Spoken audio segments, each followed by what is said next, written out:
자, 오늘 이 시간 역사는 한번 이렇게 인사하겠습니다. 하나님의 임재를 경험하십시오. 하나님의 임재를 경험하십시오. 성령 충만하십시오. 예수님처럼 사십시오. 자, 오늘 우리가 함께 고백하고 나아가야 될 은혜의 고백이 바로 여기 있는 겁니다. 하나님의 임재를 경험하는 삶.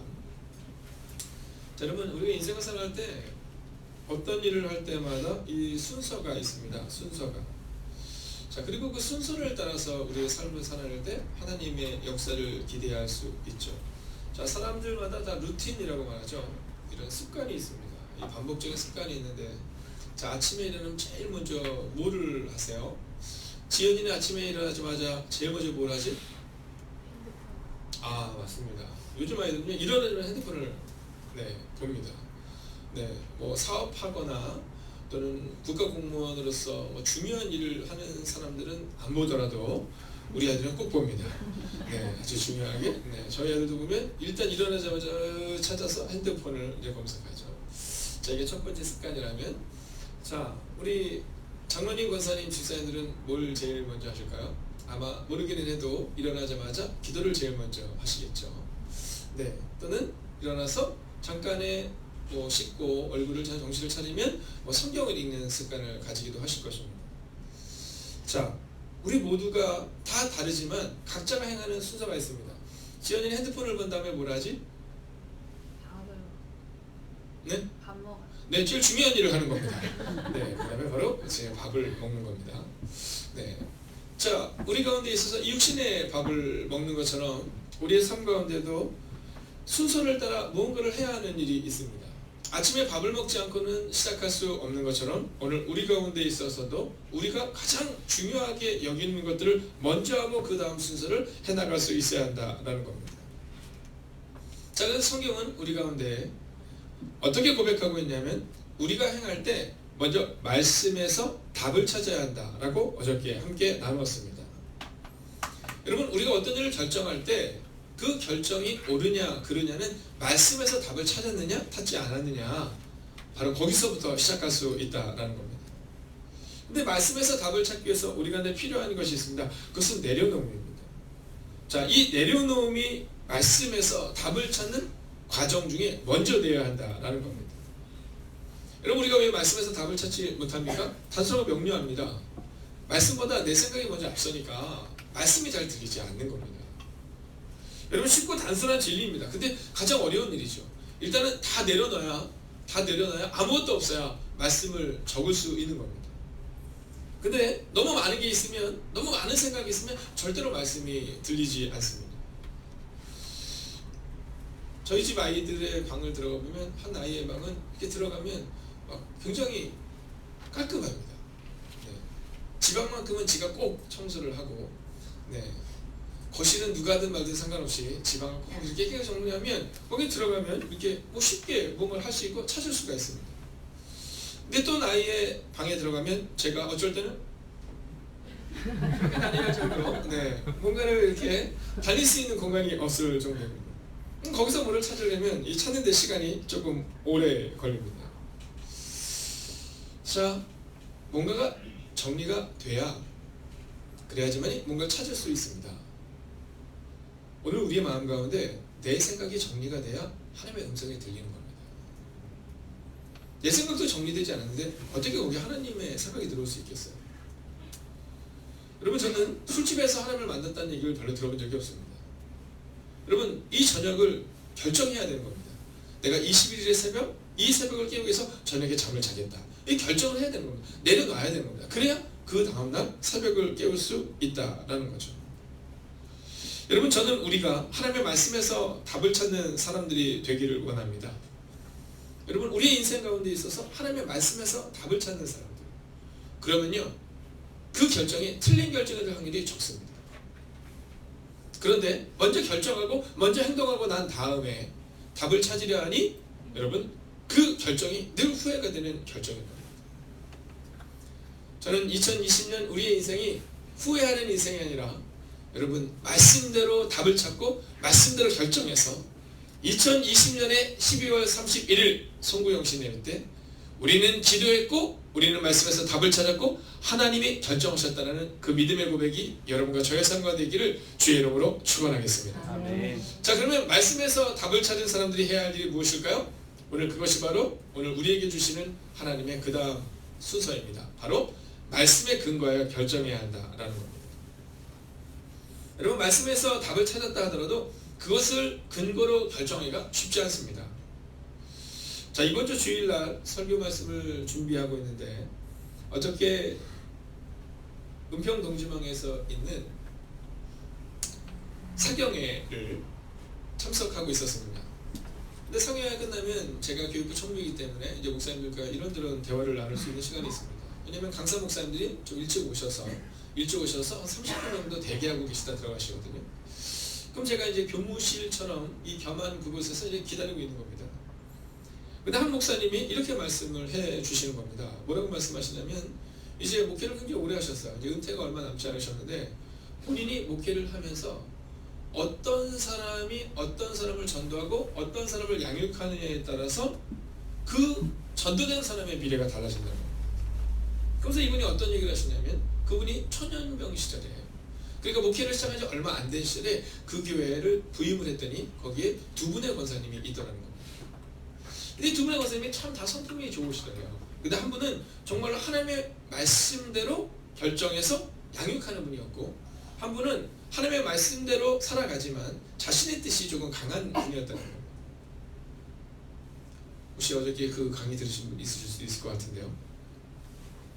자, 그런데 이분이 뭐라고 말씀하시냐면 이 두 분이 공교롭게도 같은 시기에 권사가 되었고, 이분이 와보시니까, 그리고 꽤 오랜 시간 권사로 다니시다가 같은 시기에 전도 행사가 있었고 전도가 되었답니다.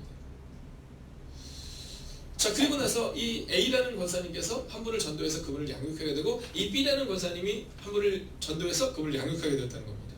그리고 나서 10년 정도 후에 이 얘기를 얘기해 주시는 겁니다. 자, 이 A라는 분은 말씀에서 근거해서 결정하고 양육을 하는 겁니다. 자, 11절은 어떻게 해야 돼요? 얘기해 주는 겁니다. 아이, 괜찮아. 아직은 때가 아니야. 주일 예배 드리니까 너무 재밌어요. 오후 예배는 어떻게 해야 되는 거예요? 오후 예배, 아이, 괜찮아. 드리지 않아도 괜찮아. 아직 뭐 때가 아닌데. 자, 그런데 이 B라는 권사님은 좀 다른 겁니다. 헌금 생활을 어떻게 해야 돼요? 헌금 생활은 이렇게 하는 거야. 보여주기 시작하는 겁니다. 주일 예배는 어떻게 드려야 돼요? 그럼 주일은 온전히 드려야 하기 때문에 오후 예배를 드려야지. 물론 그 당시에 저녁 예배였다고 말씀하시더라고요. 그러더니 어느 날 이분이 새벽 예배를 나오시더랍니다. 그래서 목사님이 물으셨다는 거죠. 아니, 어떻게 이 새벽을 깨우셨어요? 아, 네, 권사님이요, 새벽을 깨우라고 말씀해 주셨어요. 그리고 새벽마다 저희 집으로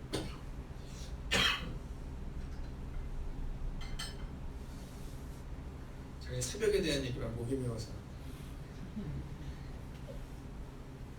저는 진짜 어저께 그 은평동지만 사경회를 하는데요, 아침에도 진짜 큰 은혜를 받거든요. 근데 저녁에 한 20명 이상의 사람들이 모입니다. 어저께 간식을요, 이 강대상만큼 제가 놨어요. 강대상만큼. 그리고는 이거를 이제 내일까지 먹으면 되겠다 이렇게 생각했어요. 저녁에. 여러분, 그런데요, 이 강대상만큼 간식이 순식간에 사라졌어요. 그게 시장하신 거예요. 식사도 못하고 다 들어오신 거죠. 여기 달려오신 거예요. 어떤 분은 막 뛰어오시는 분도 있으세요.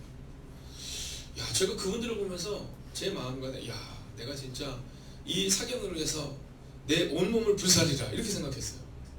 왜냐면 그 열정을 가진 그분들의 모습을 보면서 얼마나 감사했는지 몰라요. 근데 그때 딱 들었던 생각이, 야, 그런데 이 새벽, 다음날 이 새벽에 또 일어나서 오는 여러분들을 생각하니까 진짜 저는 목이 메어요. 네, 여러분들의 미래를 확신하게 되고 얼마나 감사한지 모르겠어요. 자, 그런데 이분이 그렇게 새벽 기도를 시작하셨다는 겁니다. 그렇게 10년이 지났어요. 그렇게 10년이 지났어요. 여러분, 처음에는 한 사람의 변화의 시작을 보았는데 그렇게 10년이 지나갔는데 가문의 변화가 나타나더라는 거예요. 여러분, 누구에게 배우냐? 중요한 거예요. 누구에게 배우냐? 중요한 거예요. 여러분, 이 사경회를 통해서 여러분이 아마 받는 은혜가 굉장히 크실 텐데 그 중에서도 종종 우리 목사님들이 과거에 그런 경험한 이야기들을 해주시는 거예요. 여러분 어떤 사람이 리더로 있느냐, 어떤 사람이 양육하느냐에 따라서 그 사람의 인생이 달라진 게 아니라 그 가문의 인생이 달라지는 거예요. 그 가문의 인생. 여러분 믿음이 좋은 권사님이 이분을 양육하니까 여러분 이 새로운 성도님이 이제 집사가 되고 그리고 이제 10년 정도 지나니까 이제 권사를 향해서 기도하면서 준비하는 시기가 되는데 여러분 그의 가정만 아니라 그의 가문이 달라지더라고요. 어떻습니까? 오늘 여러분의 마음 가운데 말씀에 근거하여 여러분이 결정을 하는 삶을 보여주면 여러분 그러면 교회는 평안해질 수밖에 없고 여러분의 가정은 축복의 가정으로 변화될 수밖에 없다는 겁니다. 그러나 우리 가운데 말씀에 근거하여 결정하지 않는 삶을 살아갈 때 여러분 우리의 삶이 허랑허랑한 삶, 우리의 삶이 그냥 대충 있는 그냥 주일 예배만 간신히 드리는 예배자의 삶으로 끝나는 것이 아니라 내가 양육하는 사람들도 그렇게 나아갈 수 있다는 겁니다. 여러분 나는 쿨해요. 뭐 교회에서 큰 소리 내고 교회에서 좀 문제 일으켜도 나는 쿨해. 아니 그렇지 않아요. 여러분 나는 쿨하지 않습니다.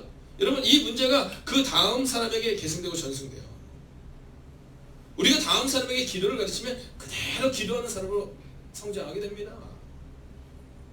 여러분 이제 잘 보세요. 저 뒤에 있는 우리 정욱이를 보세요. 앞으로 10년을 보세요. 네.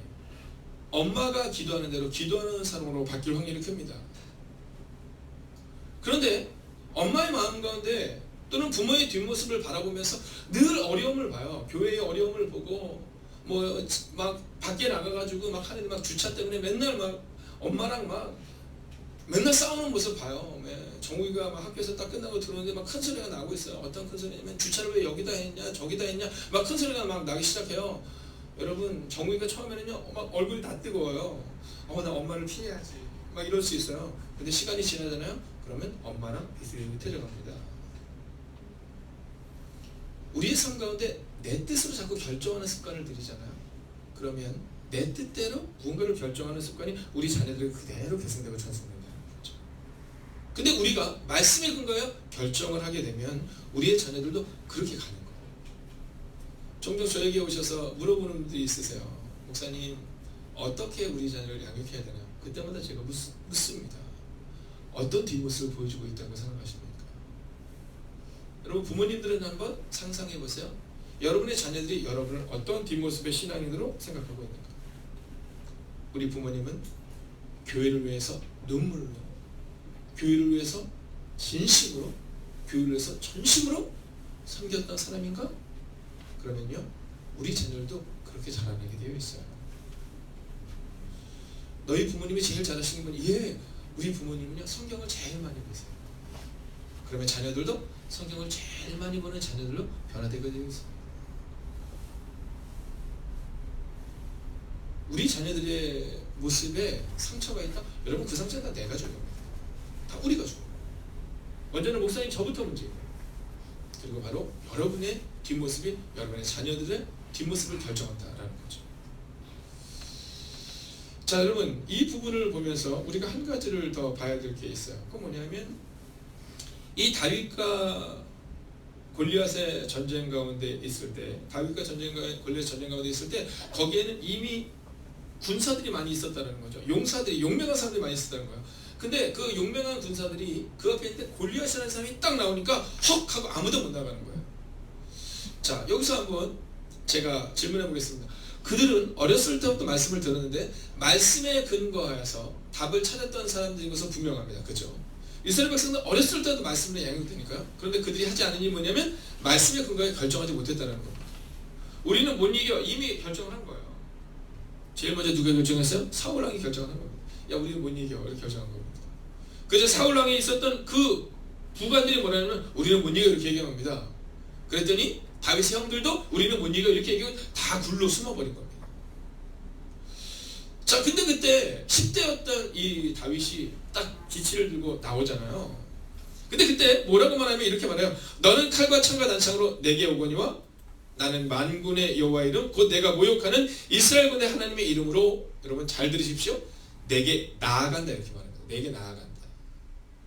여러분 말씀에서 답을 찾았지만 형들은 나가지 못했지만 오늘 다윗은 말씀에서 답을 찾고 그리고 결정한 거예요. 나는 만군의 여호와의 이름으로 나가겠다. 이렇게 말합니다. 여러분 저는 오늘 이 새벽 이 시간 여러분의 마음 가운데 그 고백이 있기를 원합니다. 아멘. 여러분 우리의 마음 가운데 내가 말씀의 근거에 결정했다면 행동하겠다. 이 고백이 우리 가운데 있어야 되는 거예요. 말씀의 근거에 결정했다고 해서 끝나는 것이 아니라 여러분 그 앞으로 나가야 한다라는 겁니다. 저는 오늘 우리가 다윗과 같은 믿음으로 말씀의 근거에 나아가는 여러분과 제가 되기를 주의 이름으로 축원하겠습니다. 아멘. 자, 그렇다면 오늘 이 예루살렘 교회 공동체에 있는 결정은 과연 어떤 결정이었을까? 22절을 같이 한번 읽어보겠습니다. 함께 읽을까요? 시작. 이에 사도와 장로와 온 교회가 그 중에서 사람들을 택하여 바울과 바나바와 함께 안디옥으로 보내기를 결정하니 곧 형제 중에 인도자인 바사바라는 유다와 실라더라. 아멘. 자, 결정했다라는 단어가 나옵니다. 결정했다. 여러분 오늘 이 새벽 이 시간 한번 결정해 보세요. 어떻게 결정하냐면 한번 따라할까요?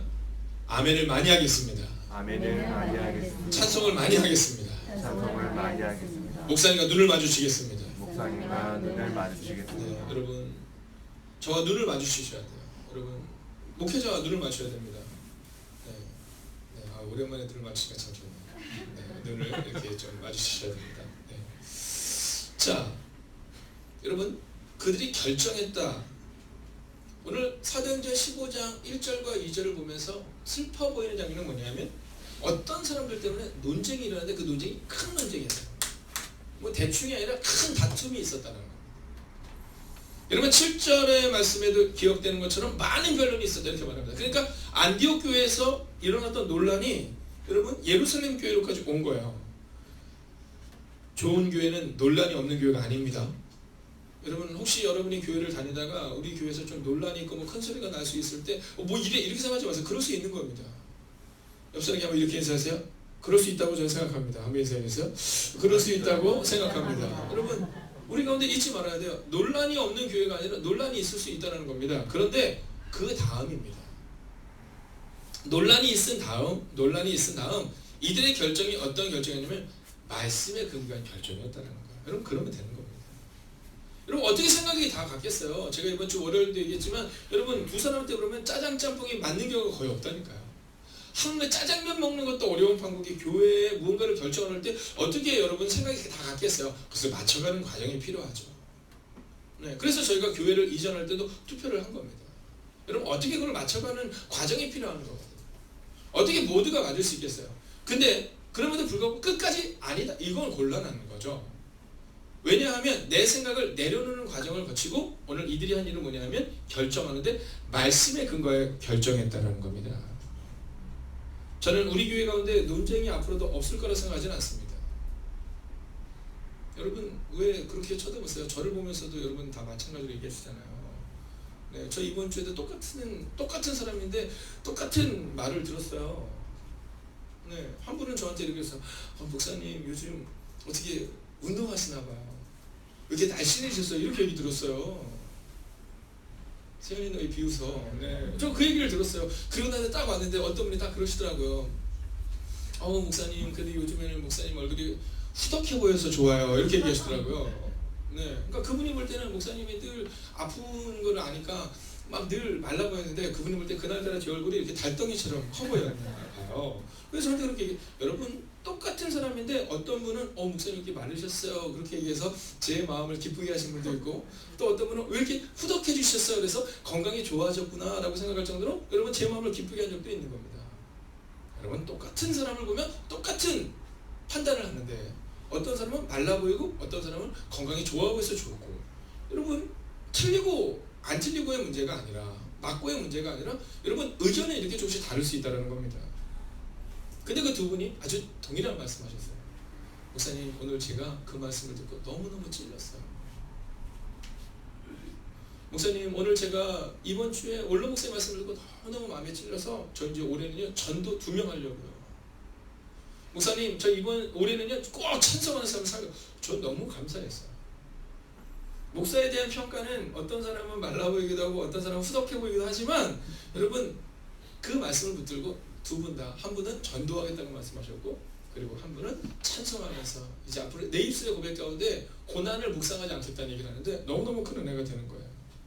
말씀을 근거에 결정하는 사람들. 여러분 올해 저희 교회를 섬기게 되는 7명의 교회견을 7명의 부장님들과 또 7명의 교회교원들에게 제가 부탁한 게 있어요. 저 다른 거 부탁하지 않았습니다. 기도의 자리를 빠지지 말고 기도한 다음 말씀의 근거에 결정할 수 있으면 된다는 겁니다. 여러분 오늘 우리의 삶 가운데 우리가 정말로 기억해야 되는 것은 뭐냐면 오직 말씀에 근거하여 결정하는 그 삶이 있으면 된다라는 거예요.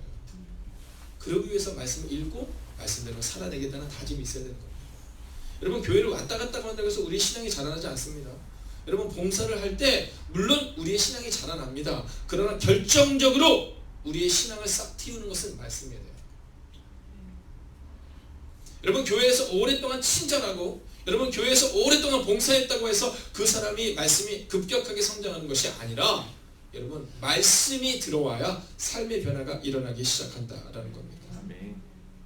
그리고 이제 익숙하지 아니한 이름이 나오잖아요. 누구예요? 바사바라는 유다와 실라더라 이렇게 말합니다. 바사바라는 유다와 실라더라. 자, 이 바사바라는 유다와 실라라는 이름이 나오는데 성경은 이 사람들을 뭐라고 말하냐면 말씀에 근거하여 결정되고 뽑힌 사람들이다라고 말합니다. 말씀에 근거하여 결정되고 뽑힌 사람들. 여러분 오늘 여러분이 혹시 성경을 가지고 계신 분이 계시면 7절을 우리가 같이 한번 읽어보기를 원합니다. 7절 같이 읽겠습니다. 시작. 많은 변론이 있은 후에 베드로가 일어나 말하되 형제들아 너희도 알거니와 하나님이 이방인들로 내 입에서 복음의 말씀을 들어 믿게 하시려고 오래전부터 너희 가운데서 나를 택하시고. 아멘. 여러분 많은 변론이 일어났거든요. 많은 변론이. 근데 그 많은 변론이 일어났는데 그 많은 변론이 사라지는 그때가 언제냐면 베드로가 일어나서 복음의 말씀, 이 말씀을 선포하기 시작할 때 그 논쟁과 논란이 사라졌다는 거예요.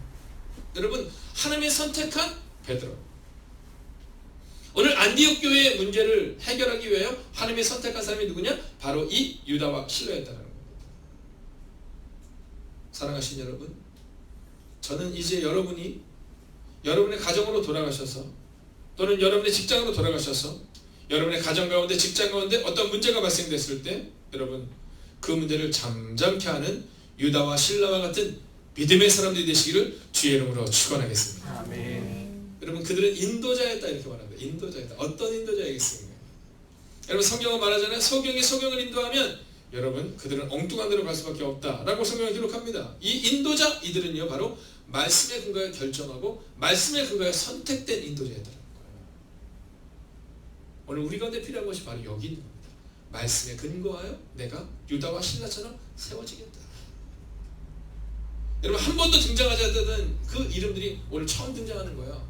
그런데 그들은 바로 인도자였다. 즉 말씀으로 인도를 받고 말씀으로 인도하는 사람이었다라는 겁니다.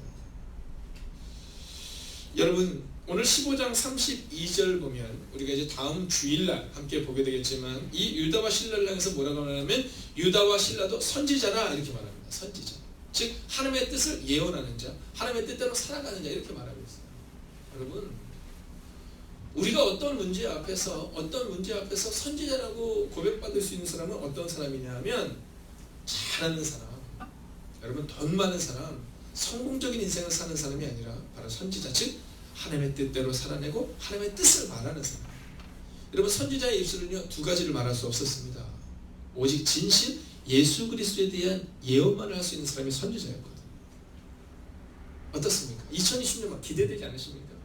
2020년 막 우리 입술이 열려질 때마다 막 문제 생기고 막 우리 입술이 열릴 때마다 막 눈물과 아픔과 절망 생기고 이게 아니라 우리 입술이 열려지는 것마다 선지자의 예언처럼 하나님의 복음이 예수 그리스도의 은혜가 성령의 충만함이 우리 가운데 임하게 될 것입니다. 아멘. 오늘 성경은 우리가 바로 그것을 말하고 있는 겁니다. 자 23절을 같이 한번 볼까요? 함께 있습니다. 23절 시작. 불편에 편지를 붙여이르되 사도와 장로된 형제들은 안디옥과 시리아와 길리기아에 있는 이방인 형제들에게 문안하노라. 아멘. 자 우리가 여기에서 좀 봐야 되는 게 또 하나 있어요. 그건 뭐냐면 그 편에 편지를 붙여라는 표현입니다. 그 편에 편지를 붙여. 여러분 왜 말씀에 근거하여 기준이 되고 말씀에 근거하여 결정하는 사람들이 필요하냐? 그런 사람들이 있어야 논쟁과 문제가 사라진다는 사실을 오늘 성경은 우리 가운데 보여주고 있습니다. 여러분 저는 여러분들이 정말 올 한 해 어떤 사람이 되기를 원하냐면 하나님이 여러분에게 뭔가 맡길 만한 사람이 되기를 축원합니다. 네, 왠지 목사님이 뭔가 일을 시킬 것 같아서 아멘을 잘 안 하시고요. 왠지 저렇게 말씀하시는 거 보니까 올해 1인 1상 얘기하시니 오늘이 그날인가 뭐 이런 마음이 들어서 제가 다시 한번 해볼까요? 하나님께서 여러분에게 재정도 맡기시는 은혜가 임하기를 주의 이름으로 축원하겠습니다. 아멘. 여러분 하나님이 우리 가운데 맡길 만한 사람에게 맡기는 거예요. 여러분 재정도, 여러분 사역도, 여러분의 헌신도 맡길 만한 사람에게 맡기는 거예요. 저는 하나님 앞에서 이 11조의 생활이 굉장히 중요하다고 생각합니다. 왜냐하면 성경이 말하거든 매우 중요한 시기거든요. 그러나 아무 때나 11조를 얘기하지 않습니다. 왜냐하면 새 가족에게는요 아직 하나님을 영접한 구원의 감격과 은혜가 없는 분들에게 여러분 뭐 헌금 이렇게 생각하면 이것이 하나님의 주권을 인정하는 것이다라는 것이 들어오기 전에 시작이 되잖아요. 그럼 뭔가 부담감으로 시작이 됩니다. 여러분 요식행위가 되는 거예요.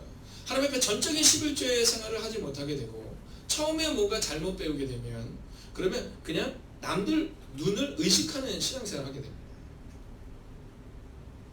그래서 저는 이 11조에 대한 얘기를 1년에 한 차례 정도는 온 성도들이 가볍게 하지만 여러분 임원 세미나를 통해서 굉장히 중요하게 여깁니다. 새벽기도 마찬가지입니다.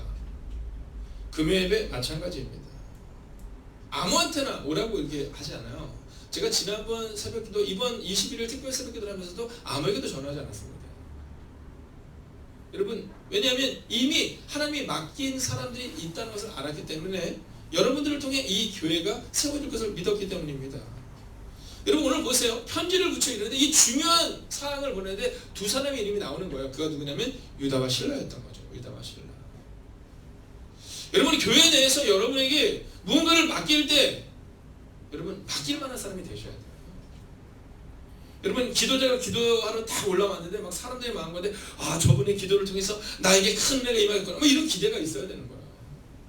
여러분 밖에서 안내를 딱 맡고 계신데 안내하시는 분들이 늘 인상 쓰고 있으세요. 막 그건 누가 오고 싶겠어요. 여러분 안내하시는 분들 얼굴 보셔서 화납니다. 늘.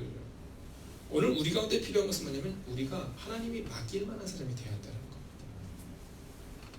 왜 하나님이 우리 교회는 이렇게 재정적으로 어렵나요? 라는 이야기를 들을 때가 있습니다. 우리 후배 목사님들에게 이유는 아직 하나님이 재정을 맡길 만한 때가 아닌 거예요. 여러분 재정을 하나님이 많이 맡기셔서 성공하면 좋을 것 같습니까? 좋지 않습니다. 여러분 세상을 보세요. 세상적으로 성공해서 타락하는 사람 많습니다. 여러분 만약에 목사에게 하나님께서 생각하실 때 만약에 저에게 재정을 많이 주셔서 타락할 것 같다. 여러분 재정이 없는 게 축복인 겁니다. 그렇기 때문에 오늘 우리에게 있어서 2020년을 살아갈 때 맡길 만한 사람이 돼야 돼요. 그 편의 편지를 맡겨. 여러분 어떻습니까? 여러분의 삶 가운데 어떤 삶을 기대하고 소망하고 계십니까? 우리가 이 대사라 그러잖아요. 대사. 네, 우리가 대사관이라고 표현하는데 이 대사는 뭐라고 말하냐면 대통령의 명령을 그대로 전달하는 사람입니다. 여러분 우리는요 그런 사람이 돼야 돼요. 옆시로 한번 이렇게 인사하세요. 당신이 그리스도의 편지입니다. 당신이 그리스도의 편지입니다. 여러분 기억하셔야 돼요. 우리가 그리스도의 편지인 겁니다. 사람들은 우리를 보면서 그리스도가 누군지를 아는 겁니다. 우리가 친절하면 아 그리스도인들이 친절을 보면 예수님은 친절한 분이셨구나. 우리가 흔들리지 않는 믿음을 가지고 나가면 아 예수님은 저런 믿음을 주셨구나 이렇게 생각하는 거예요. 그런데 우리가 함부로 말하고 우리가 함부로 행동하고 품격 있지 않게 나아갈 때 여러분 사람들이 착각해요. 예수님도 저런 분이시구나. 아 뭐 내가 저런 교회 다녀야 되나? 여러분 우리는 대사인 거예요. 대사. 고린도후서 5장 20절을 보면 그러므로 우리는 그리스도의 전권 대사입니다. 하나님은 우리를 통해 여러분에게 말씀하고 계시는 것입니다. 이렇게 말해요. 여러분 대사는 우리를 통해 말씀하겠다는 사실을 고백하는 사람이 바로 대사다라는 겁니다. 여러분 저는 오늘 말씀을 마치려 합니다. 오늘 본문에서 한 가지를 주목하고 마치려 하는데요. 그 편에 편지를 붙여 이르되 사도와 장로된 형제들은 형제 안디옥과 수리아와 길리가에 있는 이방인 형제들에게 형제 이 편이 나오고 있습니다. 자 오늘 이 바울과 바나바가 논쟁 가운데 있는 이 안디옥 교회를 가서 야 너희를 왜 그러냐 정죄하는 것이 아니라 형제들아 이렇게 말해요. 사실 예루살렘에 있는 그 장로들과 사도들은요 안디옥 교회를 별로 본 적이 없습니다.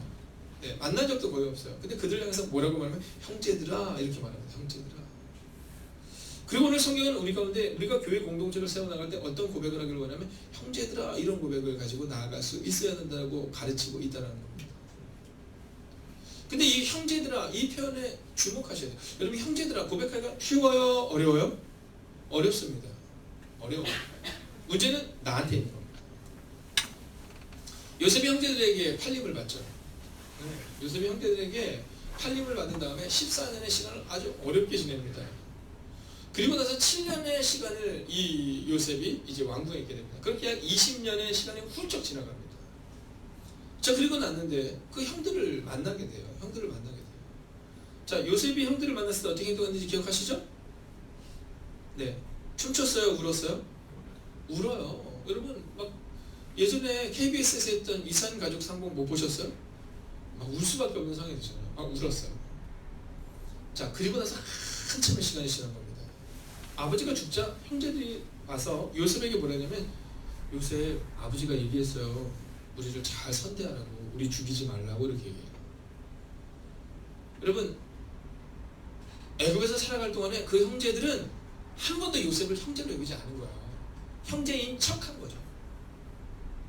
여러분 형제로 여기지 않고 형제인 척한 겁니다. 근데 요셉이 뭐라고 말해요? 그들의 그 얘기를 듣고 많이 울어요. 많이 울어요. 그 울음의 눈물이 무엇일까? 성경에 기록하고 있지 않지만 아마 형들의 그 마음이 느껴졌을 것 같아요. 그리고 형들이 이렇게 하나님을 알지 못했을까? 이렇게 얘기했을 것 같아요. 그리고 요셉이 뭐라고 말하는지 아세요? 이렇게 말해요. 내가 하나님을 대신하리까? 이렇게 말해요. 내가 하나님을 대신하리까? 내 감정이 상했다고 내가 하나님을 대신해서 당신들 죽이겠습니까? 이렇게 말해요. 나는 하나님이 나를 이 땅에 보내셨으니 하나님의 은혜 안에 살았고 앞으로도 살아갈 거고 그리고 내 인생에 시작할 것은 오직 하나님께 있어요. 이렇게 말해요. 요셉의 14년의 시간은 고난의 시간인 것처럼 보이지만 그 시간에 하나님의 말씀을 받은 거예요. 여러분 21일의 이 시간이 우리 중고등부아이들에게 좀 어려운 시간이 될 수 있다는 걸 저도 잘 알아요. 그러나 저는 기대하고 확신해요. 이 21일의 시간, 이 새벽을 깨우는 우리의 눈물의 기도를 통해 우리는 2020년을 멋지게 살아나갈 힘을 얻게 될 것입니다. 아멘. 요셉의 14년이 절망의 순간이 아니라 내가 하나님을 대신하리까? 라고 고백했던 그 믿음의 순간이었던 것처럼 여러분 이제 5일밖에 남지 않은 이 21일의 새벽을 전심전력으로 달려가시고 그리고 내 뜻이 아니라 하나님의 뜻대로 미래를 결정하는 여러분과 제가 되기를 주의 이름으로 축원하겠습니다. 아멘. 기도하겠습니다. 하나님 말씀에 근거하여 결정하는 하나님의 교회가 되게 하여 주시옵시고 내 생각을 내려놓는 하나님의 교회가 되게 하여 주시옵소서. 살아계신 우리 주 예수 그리스도 이름으로 기도하였습니다. 아멘. 여러분 우리 함께 이 찬양하고 함께 기도할까요? 이것이 나의 간증이요. 여러분 2020년은요 정말 그러면 좋겠어요. 2020년 끝나고 나는데 내가 왜 그때 그만했을까가 아니라 나의 입술의 고백은 오직 하나님이 원하시는 고백이었다. 그 고백 함께 찬양합니다. 이것이 나의